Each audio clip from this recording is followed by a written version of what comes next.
I spoke up against what I had heard Chief Rodriguez Mumford Sr. said on the bed. Allegedly. Because he had caught my son under his bed through camera. He seen him going, well, he didn't catch him under the bed. Chief Rodriguez Mumford Sr. Seen on his phone, seeing my son going into his house. My son was dating his daughter. That's your son that's incarcerated currently? The son that's incarcerated currently. Chief Rodriguez Mumford Sr. seen my son one night enter his house through his phone, through his security. And he made it his business to go home to see could he find him. And he did not know he was under his daughter's bed. I had to hear Chief Rodriguez Mumford Sr. of Greensboro Police Department threaten my son because my son called me while he was under Chief Rodriguez Mumford Sr.'s daughter's bed. I had to hear Chief Rodriguez Mumford Sr. threaten my son, tell his daughter. These are quote, word from word, from Rodriguez, the chief of Greensboro, Georgia, Chief Rodriguez Mumford Sr., state to his daughter why my son was under the bed and he had no idea. State to his daughter, the last thing he do, he was going to get that bastard off the street and she won't have to worry about him no more. Now I'm hearing all this threat, but he don't know. He's not saying it towards my son because he doesn't know my son is under that bed.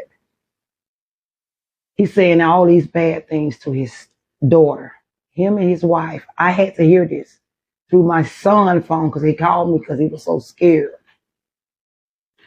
So I'm just starting out how my 17-year-old son that God left for me to teach more, to learn from, because he took one to glory. I'm just starting out how my 17-year-old got taken off the street through the Greensboro Police Department by implicating him in a crime. And it started a month before this crime happened. Okay. That Chief Rodriguez Mumford Sr. seen him going into his house on his phone. Well, let me ask you something then. You said that Chief's daughter, how old was the Chief's daughter? Same age as my son. Oh, so it wasn't like she was underage? No. Oh, okay. Okay. No. Okay. And so, after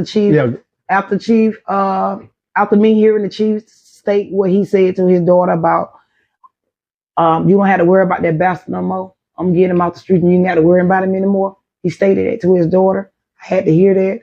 I had to hear his wife speak foul language of my son. He's a dropout. He's no good. He's a Neil. Never mind that her sister is married to a Neil. He's the city councilman member on the board of Greensboro, Mr. David Neal. Now, never mind you that. Why she's belittling my son. Don't know he's under that bed. But I do. And I had to hear all that. And your son is a Neal. And my son is a Neal. My son is a Neal.